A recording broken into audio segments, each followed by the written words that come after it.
What we're gonna do is we're gonna have I call this table of memories. I have pictures of memories in Dee's life, and he's gonna pick each picture. He doesn't know what these pictures are, and he's gonna talk, and we're gonna talk about what each picture means, what it represents in his life, his experiences. Because I believe experiences create emotions, and these emotions create energy in your life. Dope. Oh.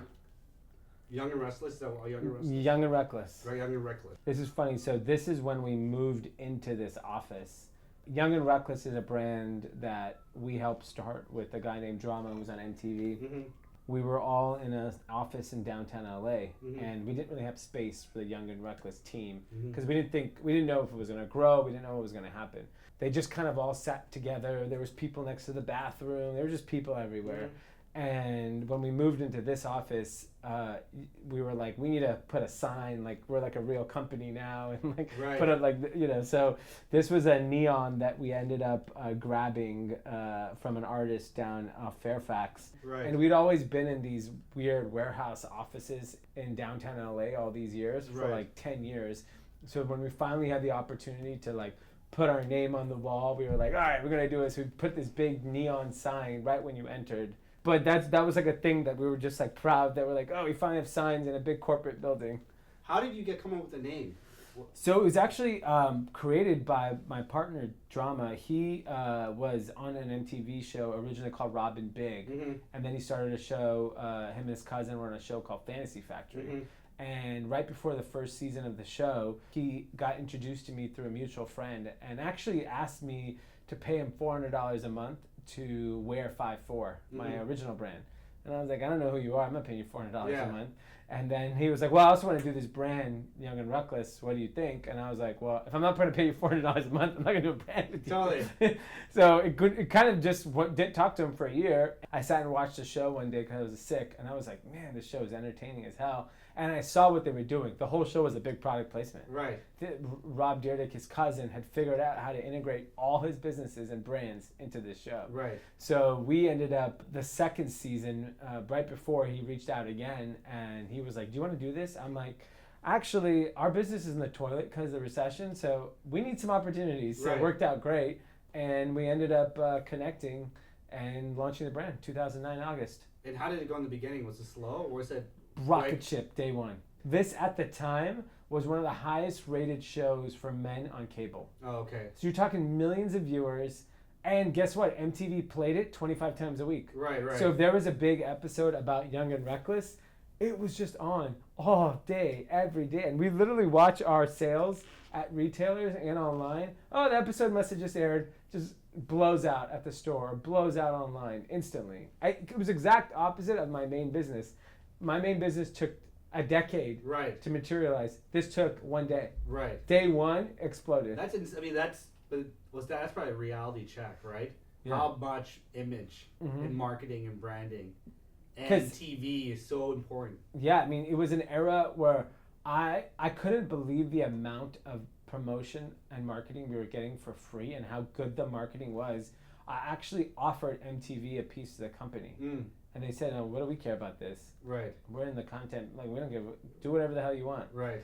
And after that deal, MTV has tried to own every single brand. They don't even allow this product placement level anymore. Or unless they own the business. Right. Because they were just like, I can't believe this happened. Because it worked in a big way. Right. It was such a big success. And a show like that was being globally syndicated. So it was all over the world. We were getting free promotion.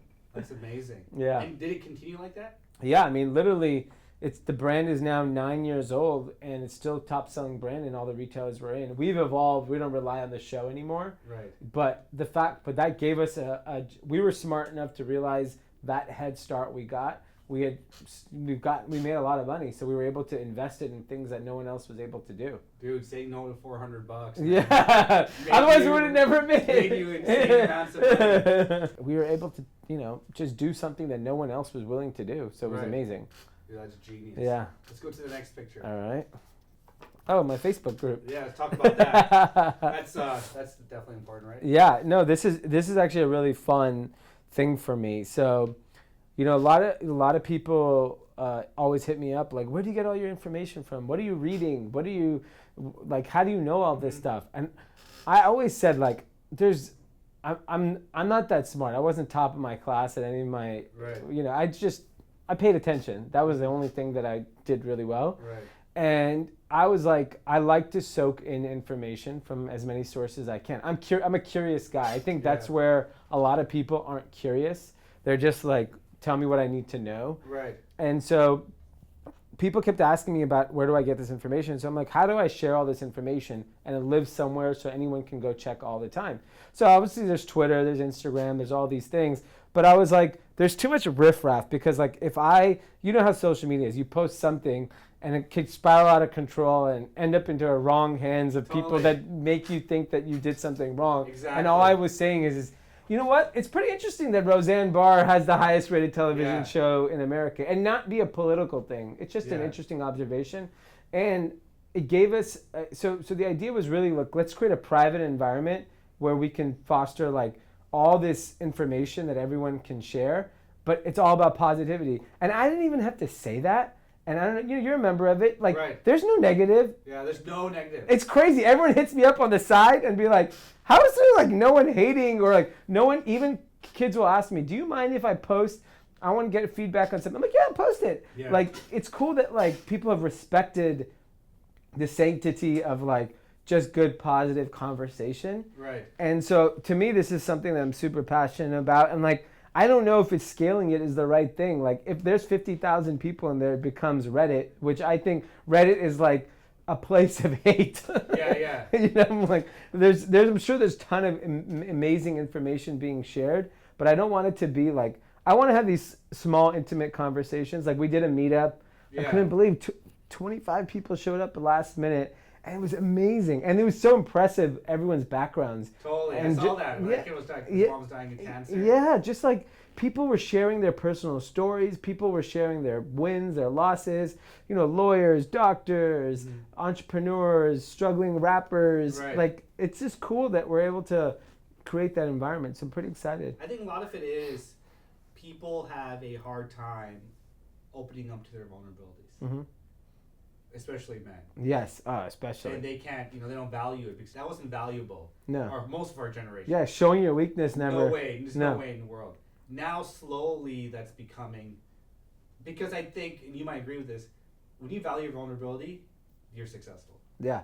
There's no doubt about it. Yeah. When you tell everyone the truth, you're going to be successful. Yeah, especially like, and even for me, like that didn't come right when I started. It came to me when I got a little more comfortable with where I am as a person, where I'm just like, I don't really care what anyone thinks. Yeah. This is me. My favorite show is Scandal. Right. And like, I'm not afraid to tell people. Right. 10 years ago, I'd be like, Scandal. Like, I'm not going to tell you when I secretly watched Dawson Creek my whole life and that was my favorite show. But like, but now it doesn't matter. Like you could be yourself. People value being yourself. Because I also feel like older generation are very cagey with sharing information that may be helpful to others. Totally, without a doubt. It's so crazy to me. I'm just like, yo, what do you want to know? Can I meet this person? I'm like, yeah, here. If I know them, why can't I share that with you? Right.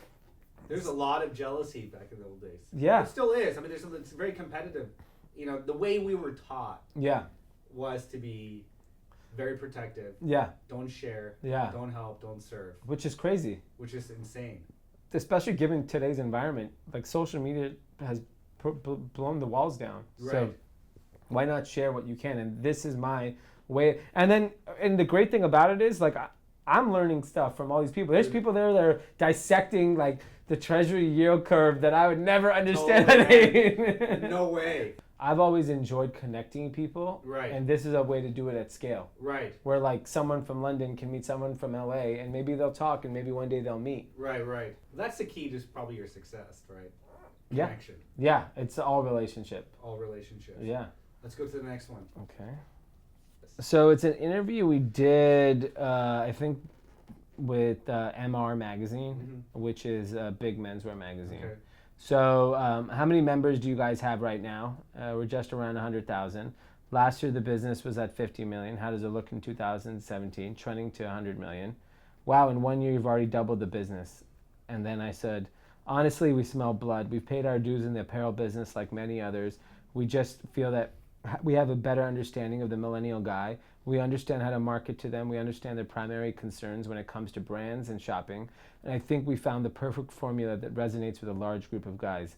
a lot of other folks, specifically more traditional retailers, are missing that wave, and we're just seeing an enormous opportunity to scale what we're doing.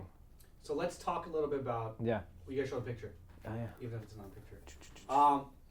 Let's talk about the beginning. Yeah. Because I did read some information about you, and you just started saying how you had a tough time when the recession hit. Yeah. Tell me about how this how the 5-4 started. Yeah. Was it because of the recession? So we started in 2002. Right. That was another recession. Right.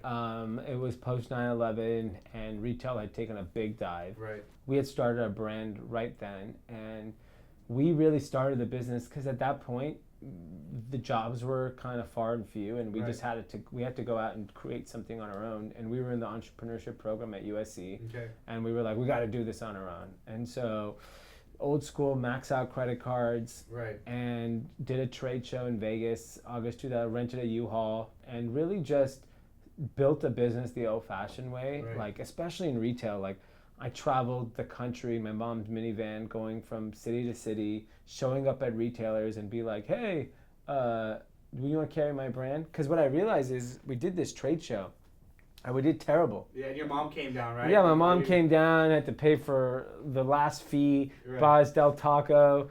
And like literally I'm sitting there, I'm like, dude, we got no orders. We sat here for a week, it was 4 days. And I was like, we got to go out and meet people. Because I knew that people would like us if they met us and give us a shot. I specifically, my partner focused on design and manufacturing. I ended up going out there, and there's a group of these older sales dudes that travel from Embassy Suites. It's called the Embassy Suites kind of tour. Yeah.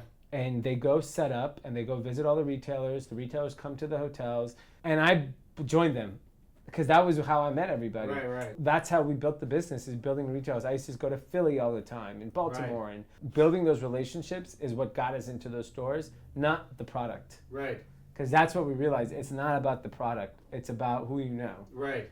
And that's really what started that kind of basis of thinking. So how did that turn into the internet? Yeah, so that's really a function of the recession. So when we got hurt really bad in 2008, and that's when we realized we have to control our destiny, and we really need to focus on dealing directly with the customer. So, H&M and Zara were kind of invading America at that point. And we were like, that's the price point we feel like we should be, but we got to do it. We got to focus on the guy. And so we opened up retail stores first in malls in Southern California, in Westfield malls. And, we got subsidized the rent, subsidized the lease, and it just didn't work because there were no guys in the mall anymore. They left. They were on the internet already. Totally. And then the guys would walk in, and guys just had a trouble with like picking out their outfits and deciding how to dress. And so finally we were like, this model doesn't work. It's not going to scale. And this was like Century City Mall, which is high income males. Totally. If it's not going to work with them and guys who actually care what they wear, it's not going to work in Denver and Houston and Atlanta and these places. So finally in 2012, we started hearing of people doing this concept of curated subscription packages in the women's footwear space. So there was a business called Shoe Dazzle. Totally, I know exactly what that is. Was that Kim Kardashian? Kim Kardashian was the face of it. It was started by Robert Shapiro and his old partner at LegalZoom. Oh, really? Yeah. And they started this business, and I so happened to be at the Century City Mall running the store that day.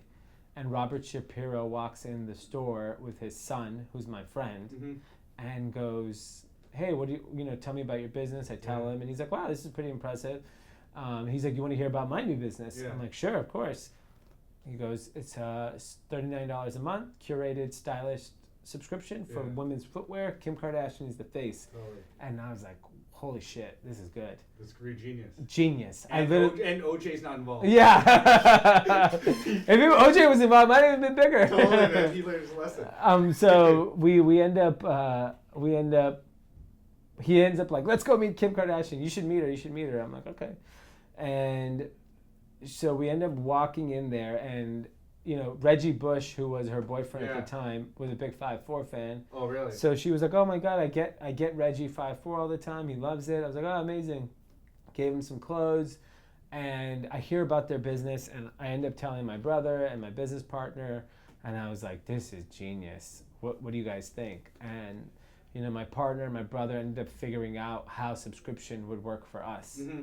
And so that was May of 2012 we launched subscription. And it was really just a function of, we had no other option. We had to figure it out on our own. Right. And the subscription concept was that. What would happen, do you think, if you didn't do that?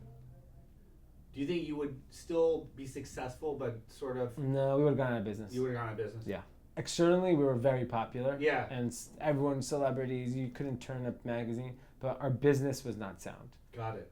Let's go to the next thing. Okay. But this place has got good energy, dude. Thank you. You know, I've been to other places, but everyone's nice and friendly. The young guy, the USC. Young prince. So tell me about your son, Dominic. Yeah, so we had him August of last year. He's about 8 months old today. I always wanted a family. I always wanted to get married. I always wanted to have kids. Yeah. And when people tell you, oh, when you have kids, everything changes. I don't even know what my mom's saying. She goes, your life's going to change. And I was prepared for all the life changes that a child brings to you. Whether it be you can't travel anymore, you can't do all the things you used to do. I was not ready for the emotional change that a child brings. And the emotional change being you become completely unselfish. Because now every thing you do for your child. Right. Like I used to, that's what someone asked me, you have goals and your dreams. And I'm like, no, all I care about is giving this little person the best life possible. But you can also, it probably helps with empathy with other people too, right? Mm-hmm. You're able to look at people in this building in a different way. You see a father or a mother or someone, you could be like, wait a second, that could be my son one day, or I get it. Yeah, and you really realize how you talk and treat people, you don't realize how much that affects people. Because, people talk about bullying and stuff like that. Yeah. I remember I'm sure you growing up, the stuff that we used to say to each other is insane. Dude. It was unacceptable. Totally. And no one told us it was. Yeah. And now, and my parents, maybe because they were immigrants, didn't know or weren't aware of what was going on. Yeah, absolutely. My parents had no idea when I was getting really bullied. Yeah. But they didn't have the energy and the experiences to deal with that. They didn't know how to deal with it. No. When you're in a new country, they didn't understand it. It wasn't. So, it's different. And I think it's taught me more and more how you have to watch what you say. Because now, especially around him, I don't want him to pick up a bad habit that I have. Totally. I'm there's so many things I get frustrated or I have a temper. Yeah. I'm just I don't even now at this age, I'll walk away. Because I don't want him to get that impression in his head. Are you more like mom or dad now? They say you become your parents. I'm definitely more like my mom. Okay. My dad is a very stubborn, rigid person, but I think I'm a pretty good mix of both of them. Yeah. My mom is very karmic, self-aware, healer to the community, and my dad's this hardworking, rigid, stubborn person that gave me all the discipline I have in life. Right. That's good. Let's go to the next picture. Yeah. It's a picture of Drama and I doing our podcast. Let's talk a little bit about that podcast and how it started and sort of what your intention of it was. I mean, what made you decide to go, okay, I've got to get more social media wise? Yeah. Just your face. Because before you had pictures. Yeah. So it's a couple things. One was I was having a conversation with John, my partner, Young and Reckless, and he was like, people don't connect with brands anymore. Mm-hmm. You grew up I grew up on Nike and Gatorade and Hanes. Totally. All because of Michael Jordan. Totally. The customer today doesn't connect with brands like that. They connect with people. Right. And that's their discovery of a brand. So in fashion, the designer is often bigger than the brand. Right. And so he made that point and I was like, damn, that's really spot on. And then what we realized was we weren't connecting with the customer like we did 10 years ago. Because people would love, 5'4", it's from LA, it stands for this. Yeah. But now there's young guys out there connecting with the customer on a personal level, telling them their journey, their stories. And I was like, but we have an amazing journey, an amazing story, and our relationships are as good as anyone else on earth. Totally. And we just never shared them. Right. And so the impetus to put myself out there was really just to tell people you made a comment which I loved, I didn't even know you're in fashion. Totally. And my goal is hey, you know what? This guy has good energy. He's sharing interesting things. And one day you're going to be like, what does he do for a living? Yeah. You'll discover, and our product and our brands are so strong and solid, and our price point is so attainable that all we need is people to discover it. Right. And we know it'll convert. Right. So now I'm playing this like long game of like connecting with people that'll eventually become my customers. Right. And that's really why we did all these things. And the podcast group chat was really something that was happening daily in my office, where Drama came and he would sit in my office. He's like, so what just happened with Trump? Yeah. He goes, what did happen with blah, blah, Bitcoin? And I would give him an explanation. And we were like, you know what? These are conversations and answers people want to hear. Yeah. And it's coming from a perspective, like, I'm obviously an entrepreneur. I'm an investor. I have very diverse group of friends that do all kinds of cool, interesting things. Totally. Like, we talk about rap, we talk about Nike, but we also talk about, what James Comey is doing. It's like, bring it to a more, like, that part of content to me is still missing. Yeah. If the content is the reason why you pay attention to something we do, cool. Yeah. You'll eventually, when you need a pair of white shoes, you might come and buy it from us now. Yeah, but I read somewhere, someone was doing marketing or branding for a book, and they were on a big NBC or ABC or CBS talk show, and then they did a podcast, and they got more sales from the podcast. Yeah. From like just someone like you or someone like me. Yeah. Than they did from there, and I'm like, yeah, well, that's the next. Yeah, and it's more engaged, right? Like, when you're on NBC News, they go, you have 5 minutes, and you can't ask these questions, and you can't talk about this, and you can't do this, and it's not real. It's all fake. There's no loyal fans. There's no loyal fans in the sense that there's no connection. There's no connection. You're connected to Jon Favreau from Pod Save America. Right. That's a personality you want to connect with, or whomever at Barstool, or Right. Bill Simmons, or whoever. There's hundreds of people. I'm into politics, and I'm into this, and I'm into Barack Obama. Boom, I'm going to listen to this guy. Yeah. I'm a conservative, and I'm into this. Then boom, here's your guy. There's just, it's more like on-demand content. Whatever you're into, there's someone that's speaking to your demographic. Do you think that's going to be the future of businesses in the sense that are now more and more, you think CEOs and owners have to sort of be in front?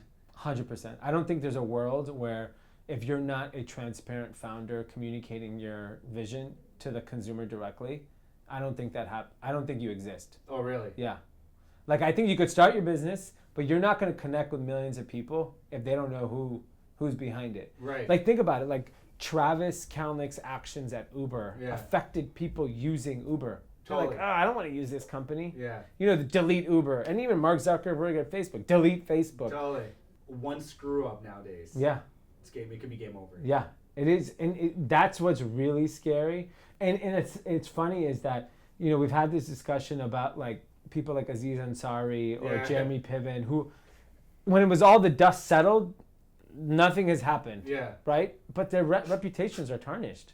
Completely tarnished. Which sucks. Completely. Like, did they cross the line? I don't know. It's unclear. Yeah. But there was no charges brought. There was no nothing. It's like, and now all of a sudden this guy is now in hiding. So I'm curious to see, does the dust eventually settle, and do these people get an opportunity again, or are they wiped out? Right. If that's the case, then let's put everyone on notice that you have to lead this perfect life. Totally. Otherwise you can't achieve this level of success. Right.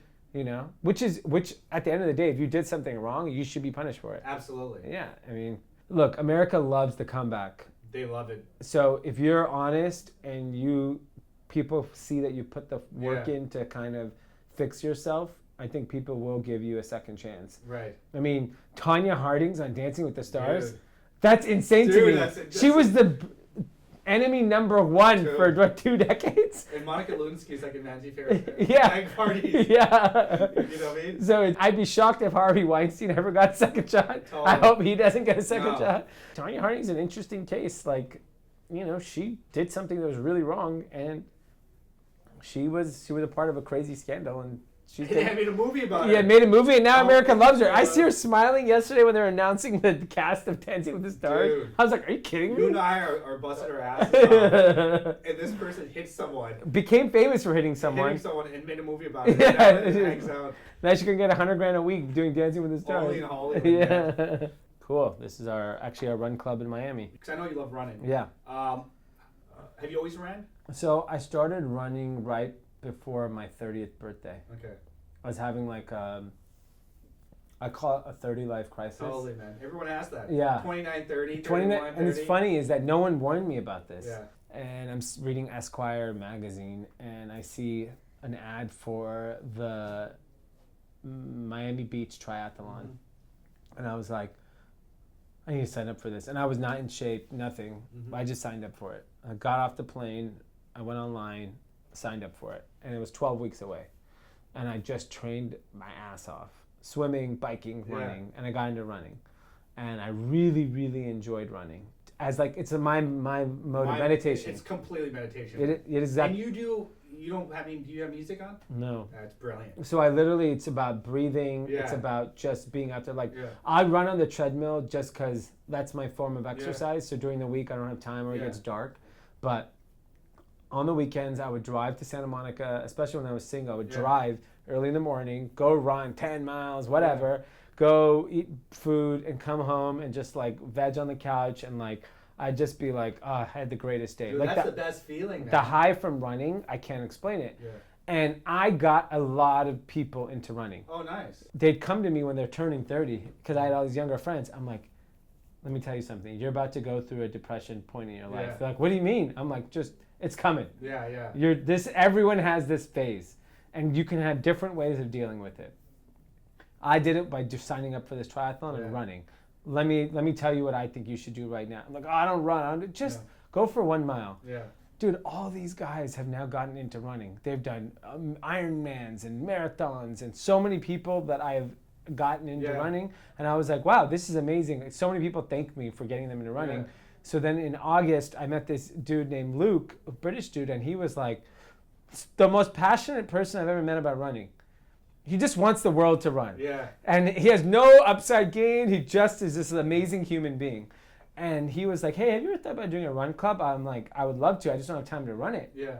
He's like, I'll do it for you. Yeah, no pun intended. Yeah. Yeah. Too busy. So, yeah. I was like, I'm running. Yeah. But you do whatever you want to do with it. So in August of 2017, we started this run club, and we were doing a pop-up at a coffee shop called Alfred's.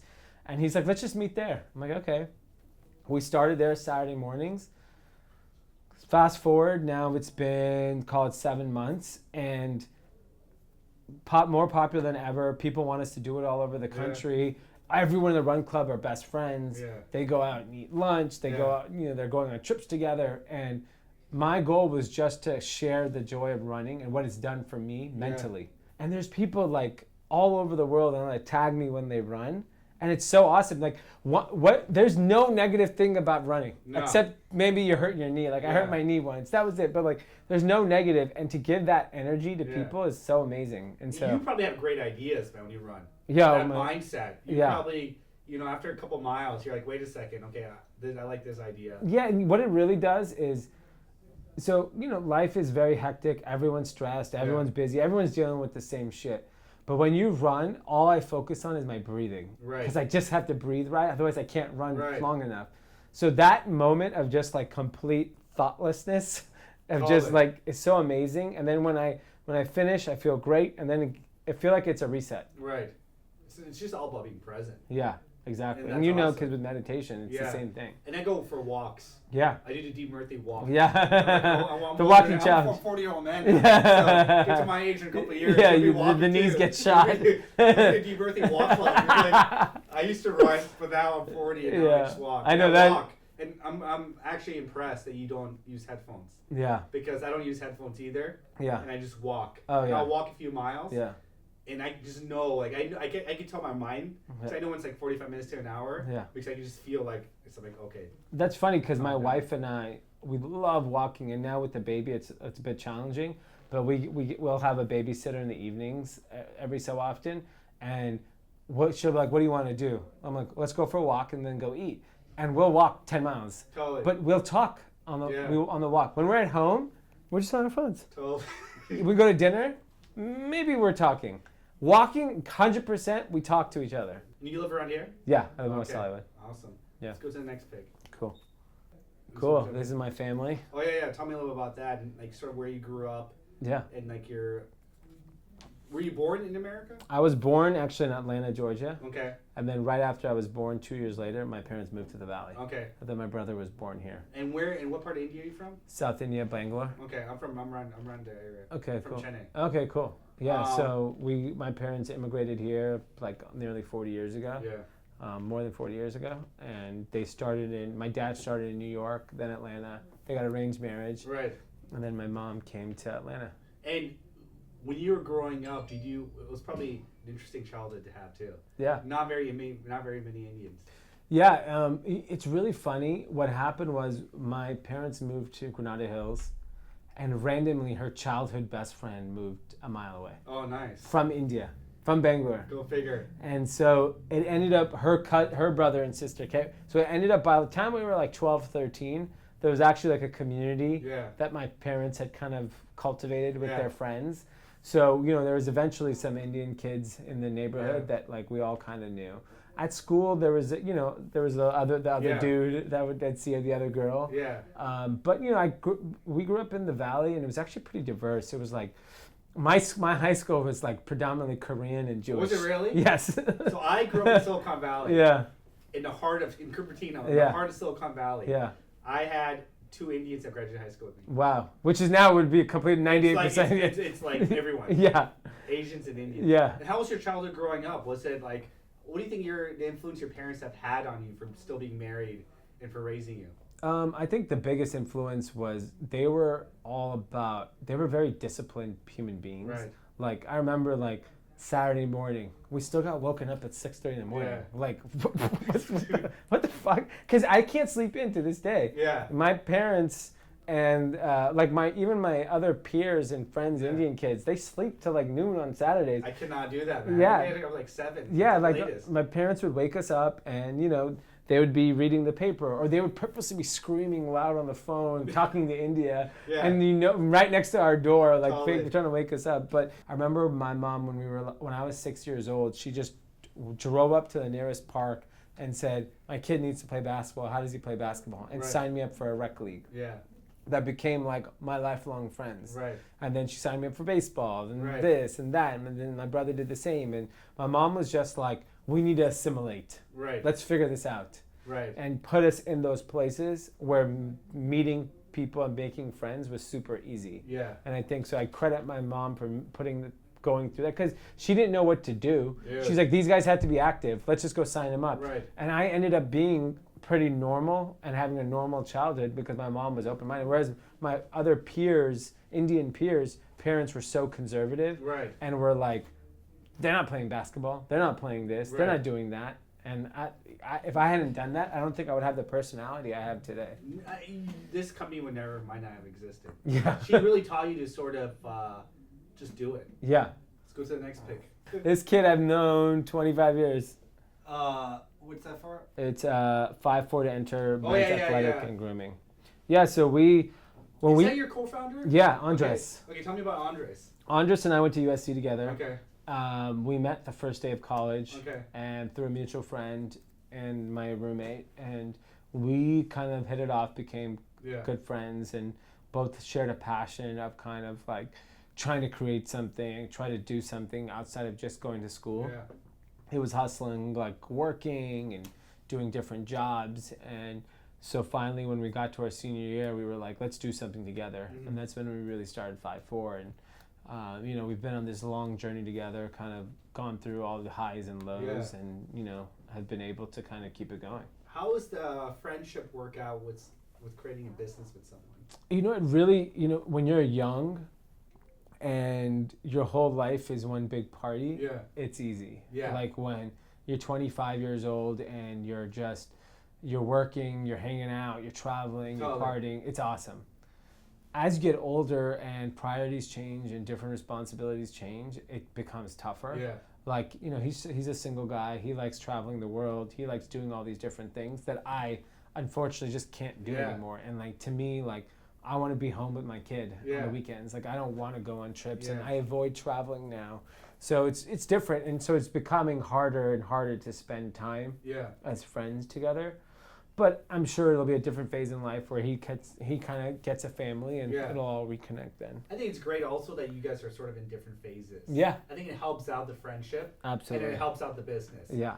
You There's a can lot of see perspectives. Different perspectives. Exactly. Would you say that's one of your proudest moments of like still maintaining a friendship with them? Yeah, no, it's not easy because people always ask, how do you handle partnerships and friendships? And you got to know, everyone's got to know their place, when to back down, when to kind of step up, and you got to have that mutual trust factor and things like that. So it's definitely something that we're very proud of. That's awesome. Let's go to the next one. Are these too many pictures, by the way? Is this fine? Yeah. Okay, good. Yeah, I only have 2 left. Okay, drama. Tell Yeah. me a little bit about drama. First meeting him pitching you, and you said, no, I don't want to give you $400. Yeah. To really him growing into a co-founder. Tell me Yeah. about that. It was really interesting. So we started the business when he was 21 years old, and Yeah. he was a reality star, and he didn't really know. His whole goal in life when he was 16 was to be a pro skater. Yeah. And then when he cracked his head in high school, his dream was to be a skate videographer. Okay. So we end up meeting 3 years later when he was 21, and he was doing really well on TV. He was on this popular show. He had the girls. He had this great life. Yeah. And he was very adamant about trying to be a successful entrepreneur like his cousin, Rob Dyrdek. And that's very respectable. Yeah, and so he was like, I want to learn how to do this. Yeah. So the business started, it takes off, starts doing really well. And he was like, I want to learn how to do this. I want to learn how to do that. And I was like, okay, or you can just look away and I'll just keep sending you checks. And he was adamant about learning how to do the things we do. And we ended up becoming really good friends. Like he's my other little brother. Yeah. He's definitely learned a lot from me about the apparel business and how and managing people. And he always credits me for helping him with a lot of that stuff and dealing with people and relationships. And I think I've learned a lot from him on like, how do you stay relevant as a brand or a person for a long period of time? Because his contemporaries on MTV were Pauly D and Teen Mom. Yeah. And like, look where he's now a popular podcaster and a CEO of a business that does really well, whereas a lot of his contemporaries couldn't have done that. So I really think he's put forth the effort, and like it's amazing to watch him become the adult he's become. Yeah. When his birthdays when he was younger, he had the car, he had the watches, he didn't need anything. I'd get him books. Oh, nice. And I would sign it and be like, my dad used to give me books and sign and put the date, so I would give it to him. Right. And he never read any of them. I gave him like the Steve Jobs book, I gave him the Jay-Z Decoded book, he had all these books. Now he reads a book a week. Oh, really? He has a book club. Oh, nice. And it's crazy. Like, I haven't read a book I don't have time. Like, I literally don't read any books. He's knocking out a book a week.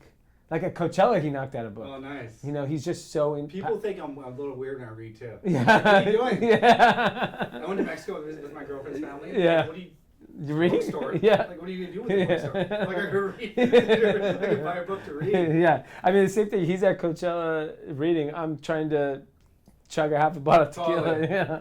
That's amazing. It's almost like the youth and the maturity. Yeah. No, it's changes crazy. Yeah. sometimes. Yeah.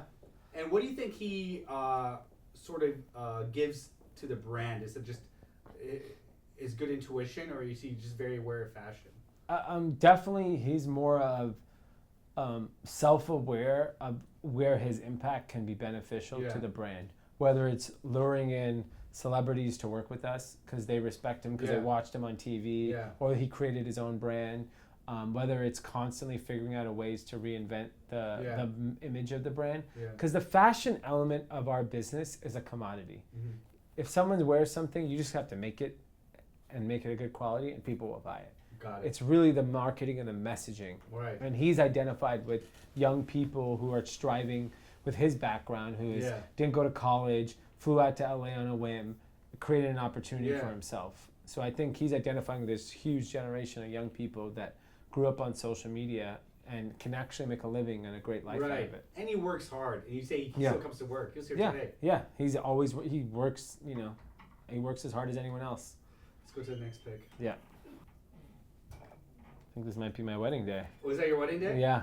with Nas and Anthony. Oh, so tell me about Nas and Anthony. How did you get into business with them? And because I know Anthony was in your podcast. Yeah, so Anthony's one of my best friends. Anthony is actually Drama's age. He met him like 6-7 years ago through a mutual friend, and he at that time he was managing Nas and co-managing Lady Gaga, and he had the best Laker seats. He was courtside, dead center. He called my name one day, and I'm like, "Yo, what's up?" And I was like, "Man, this guy has really good seats." Yeah. I was like, "What is he?" I didn't know. I knew he was a music manager. I just didn't know who he did and what he did. So I went and talked to him, and he's like, "Yo, I want to catch up with you on some fashion stuff." I'm like, "Cool." We go connect. I think we had dinner, and I was like, "Man, this guy is smart." Mm-hmm. And then I was like, "How old are you?" And he was like, "Oh, I'm 24, 25." And I was like, "Damn, this kid's really smart." Yeah. And we ended up hitting it off, and then I connected him with my brother, and like we just became like very, very close friends. And we then he introduced me to Nas, who was his client at the time. Nas and I hit it off and just became like, it's crazy because I obviously grew up listening to his music, and now we go have dinner and keep performed at my wedding. Yeah, that's crazy. Which is crazy. So it's funny to see that part of your life kind of evolve, and they've just we've created a bunch of businesses together. So one of them is a investment fund called Queensbridge Venture Partners. That is me, my brother Anthony, and Nas. We started investing our personal money about 6 years ago, and then someone gave us some money to invest, so we continued to do it. So who would have thought, like, none of us are like in that world. Totally. But we had access, we knew people, and we got lucky on a couple deals. And you guys invested in did he invest in that shaving? Bevel. He's like on the board. Yeah, he's an Bevel. advisor. Got it, He's, they're just Nas and Anthony are just really good guys, and they've done they're just people that have done so much for us. Me personally, they're good friends to my wife and my family. They're just really good guys, and you don't realize, you don't think someone like that's going to become your friend, right, and be so good to you, but it just worked out. Why do you think all your friends are doing really well? It seems like have you always connected with smart hustlers? I would say that I remember growing up, my mom was very wary of anyone she thought that would be a bad influence on me. She spotted the bad kids immediately. Yeah. Like in 5th grade, she was like, "Richard's a bad kid." Right. And I was like, "Really? Yeah. I like him." Yeah. And 2 years later, Richard kicked my ass, Totally. beat my ass in front of the whole school, and I was like, "Damn, he was a bad kid." Yeah. But like that happened many times in life. My mom would be very like quick to identify who she thought was bad. So it got me with that radar where I was like, you know what? I only want to be surrounded by like-minded type of people. And even when I graduated college, I had some college friends and high school friends that I really liked them and enjoyed enjoyed, even though they weren't interested in what I was interested in doing. They had such negative energy because they'd be like, "Oh, why are you doing that? Oh, you're such a sellout, or you're doing this," and I would just be like, none of that. Yeah. Out. And I would just cut them off. And it was kind of harsh, but it was the right move because these people, I didn't put down whatever you were doing. Right. I have no problem. You don't all have to be having the same ambition as me. Right. But I'm not doing it out of any other reason just to put myself in a better place. Yeah. I'm not trying to cut you off. I have friends who are teachers that I'm still good friends with. Totally. They're some of my close friends, but I don't need to like shit on what their ambition is versus mine. So I don't think that's fair. What would you say your suggestion is to anyone that's trying to connect with high-level minded people, maybe someone in your group who doesn't have the connections you have? I mean, everyone started with no connections. Right? And so I think you have to find more people in your situation. Right. And everyone can bring those relationships to, it's kind of like young kids. I have no problem speaking with a young kid, but maybe the person I connect with you may have a problem with it. Right. Be like, I don't have time for this. Right. You know what I mean? Like, if I really call and say, please help this person have this meeting, they'll take that relationship. But I think the real goal should be for people to find like-minded people, and that positive energy of like I knew a group of kids in Venice and Santa Monica that all have startups and their own brands, and their energy is electric. Yeah. To the point where like I reached out to one of them the other day. I'm like, I want to see what you guys are doing. Yeah. I want to be a part of what. And they're like 15 years younger than me. Totally. But I want to be a part of it. I was just like, I'm gonna come and like we're gonna screw around one Friday. Right. Because I just want to hear what you got. How are you guys doing this and the energy? And so I think if you find the energy of the right people or like who are similar to you, those high level people will be attracted to that. Right. It's the same thing. Like when soon as someone gets hot, who's around? Diddy, Kanye, Totally. Jay-Z, Drake. Why? Because they're smart. They're always where the new young energy is. Yeah. They're not Diddy's with whomever that's hot. Anyone. Because he's not an egomaniac. He's very self-aware. Yeah. And he knows he is a brand, and a brand should always stay relevant, and he's going to stay relevant with whoever brand. So if you're creating the right energy, people will find you. Right. Yeah, that's good. That's a good idea. And also be relevant. Yeah. And add value, I would say too. Right? Yeah. The thing is a lot of people don't realize, like, when you meet someone, don't ask for Right, things. right. Do something for them. Right. Like, I'd always be like, how can I help you? What can I do for you? Yeah, I would even send people clothes who I know hated my clothes or are rich and don't need my clothes. Right. But I would just send it as a gesture. Like, I don't need anything more from you, but here's a pair of shoes. Yeah. Yeah, that's good advice. Okay, let's go to the next Yeah, one. Is that the last one? Last one. Your That's brother. My brother. It's actually Coachella. Oh, Coachella. Yeah. So tell me about your relationship with your brother, being in the business with him. I know you created this business, and then he came on later. Yeah, so we started in 2002. He was a freshman at USC. Mm-hmm. I was a senior. And then he graduated college and went on to become an investment banker. Okay. And then 2007, he joined. So he had finished investment banking, and I was like, he was kind of burnt out. He had done really well. And I was like, why don't you come work for us? We don't have a lot of money, but it's really fun. Yeah. And so he was like, cool, I'm like, be our CFO, control the money. We had kind of been jacked by some accounting people who we didn't trust. And so he came on board, and it's really fun to be able to work with your brother. I mean, we fight, we argue, but we're best friends. Yeah. It's just someone you trust and you're close with and you could say anything to. Yeah. Because it's hard because you can't confide in many people when you're not. Being an entrepreneur and being successful is very lonely. Yeah. It's hard. You can't show your weakness to your peers, not in like a social media weakness. I'm talking about like real business shit. Yeah. You can't go and talk to your competitor about it. Yeah. You got to be able to, but I have my brother here that I can put everything on all the cards on the table. Would you say being successful, you still have the same vulnerabilities? Or would you say your vulnerabilities are different?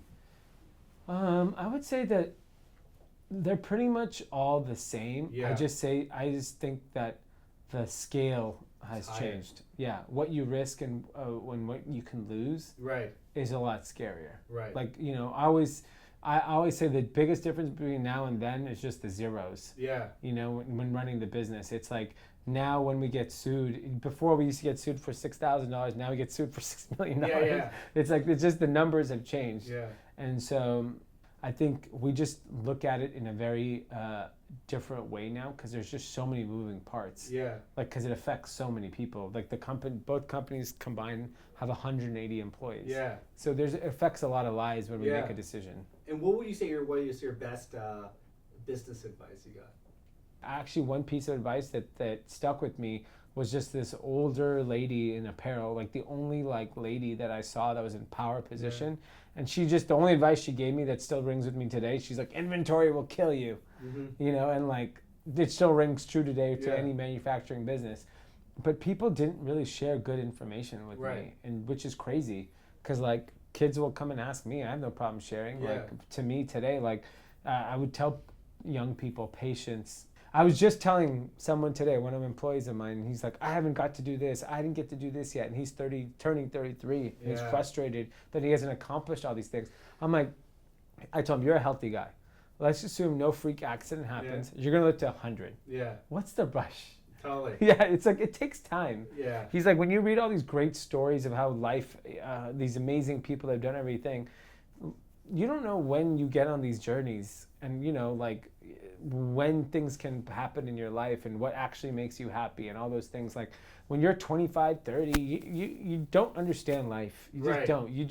You're just doing shit. Right. And then when you'll find your calling later in life and you'll know what you want to do, which will actually make you happy. And it's not about money. It's not about all those other things. Right. And so, but when you're 24, you're like, because young people are like, well, you're in the position, you have resources now, so you can say shit like that. Maybe. Yeah. Maybe that is the case, but I definitely don't think if I were to do it again, I would do a lot of the same things, but I had the patience always. Yeah. And I was comfortable that if it took 20 years to succeed. Right. That's huge, dude. Yeah. That's huge. And how do you deal with setbacks and in moments of loneliness? How do you deal with that? Honestly, I laugh a lot. Yeah. Like, it's just because, like when bad things happen, they all happen. Yeah. So I just laugh. I'm just like, and so like something will happen in the morning, and so one of our investors joined our company now. He's like our COO, and he'll be like, oh, so-and-so, this just happened over there in China. I'm like, what time is it? He goes, 7:30 in the morning. Today's fucked. Yeah. Let's just get ready. Yeah. It's only going to go downhill. Totally. There's just like Buddhism, his favorite Buddhism line. It's 10,000 sorrows, 10,000 joys. Yeah. And that's sort of one of my favorite lines. Yeah. Because when I started my journey, my spiritual practice is about 7 years ago. Exactly. Wow. I thought I would get to a position spiritually, well, there would be no sorrows. Yeah. I thought everything would be fine. Yeah. It'd be perfect. And then you start realizing, wait a second, that's just part of the game. Yeah. Life. And I think that's sort of the hardest part to deal with when you're in business, relationships, or anything growing up. Yeah. Or starting afresh or something, is realizing, wait a second, there's going to be sorrows and I can't avoid it. Yeah, I mean, nothing's going to be perfect. You're going to have your ups, you have your downs. I don't know. I mean, like, my mom is pretty spiritual, and I think that's rubbed off on me. And, like, in terms of, as long as I put good energy out into the universe, I'll get rewarded. Like, And you've said that before numerous times. Yeah, because I truly believe it. Like, like, my brother will always say, like, you should be a billionaire by now. Like, the stuff that you've done, like, you're not being rewarded right. Yeah. And maybe so. Yeah. Maybe I'm not aggressive enough. Maybe I didn't take advantage of stuff. But then when I look at, like, I have this, like, amazing child. Yeah. And I'm like, maybe I got rewarded that way. Totally. And maybe it wasn't meant to be this, like, I don't necessarily care about money like I did 15 years ago. But I have this happy, healthy human being that makes me very happy. Yeah. And so that's more important to me. So I just think that, like, you come to a point in your life where you realize what's important, and I think if you can have that, like, that karma belief in your underlying, way you live your life, you'll ultimately be happy. Have you seen a lot of successful people being good people? No, I don't actually. I struggle with finding people like that. That's why I always say, I put on my Instagram the other day a video I did, why I'm content with being good. Okay, yeah, that's right. You were saying that. Because greatness requires to harm people. Right. It just is. Like, if you think about, like, when I read Steve Jobs' book. Dude, ruthless. I literally was like, ugh. Ruthless. Keep me away from this dude. This guy's a piece of shit. Yeah. I literally was sad for him. Yeah. I did not look, he was not inspirational to me. I do not look up to him. I literally looked at him like, look what the universe did to him. Yeah. It killed him. Yeah. Well, you know what they say about they interviewed John Lennon at the height of the Beatles. It was like 66 or 67. And he said, someone said, well, how can you be like as big as the Beatles? And he said, you have to be a bastard. Yeah. And he said, and the Beatles are the biggest bastards of them all, which is why we're number one in the world. Yeah. And so I believe that, because there's so many instances where I should have done, like, one day I want to share all those stories where I could have done the cutthroat thing, which probably would have been the right thing for the business, but I didn't. Yeah.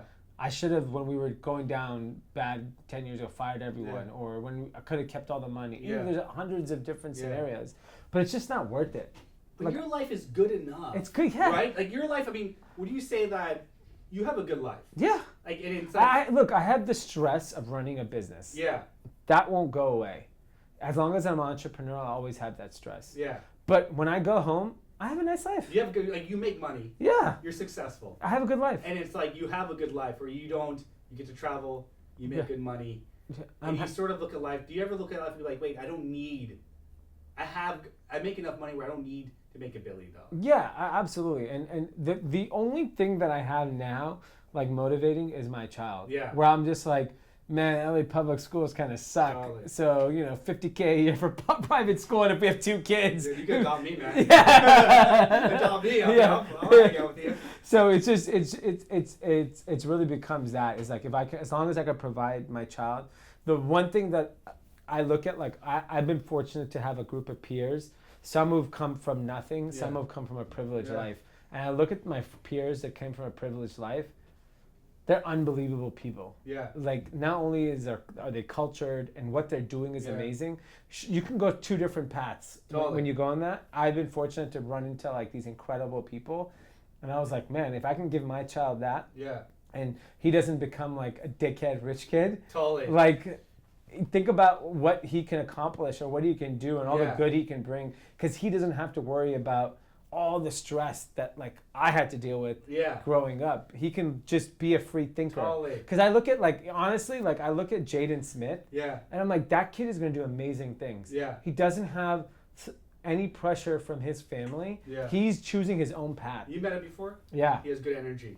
He looks like he's very well raised. This His parents are very good parents. unbelievable parents. His mom, even like his mom was in a meeting that I was in with him. She stayed in the background. Yeah. He controlled the meeting. Incredible energy. Yeah. He felt like he was floating. And you see it, like you see Will Smith's vlog, you Yeah. see their energy.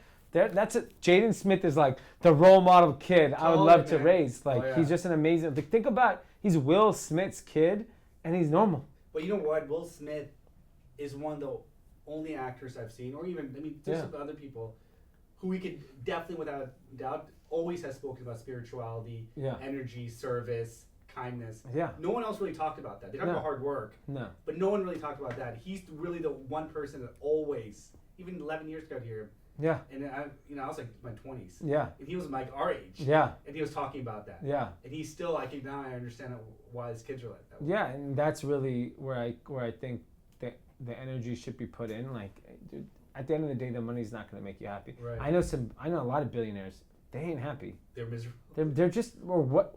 I look at their life and I'm like, I have a better life than them. Yeah. Like what? So what? They can fly private. They could do this. They could do that. But they're not actually happy. Right. Everything is a chore, a mission. Right. I get what you're saying. And I think also you could probably, everyone's different, right? Yeah. And that's probably like even this company, like some people could come from nothing Yeah. and do really well. Some people Yeah. could come from everything Yeah. and just be complete jerks. Yeah. And Exactly. just be miserable. Exactly. Well, thanks for the interview, brother. Good, I hope it yeah. went well. Yeah, Hope no, you it's enjoyed awesome. it, dude. There's a lot of content here. And What time is it? I'd love to stay in contact with you. Yeah, for sure. And just see what goes on, Yeah. and We'll do sort that. of I'll send who you some knows what shoes. happens. Yeah, send me some shoes. Yeah. I love some shoes. Yeah.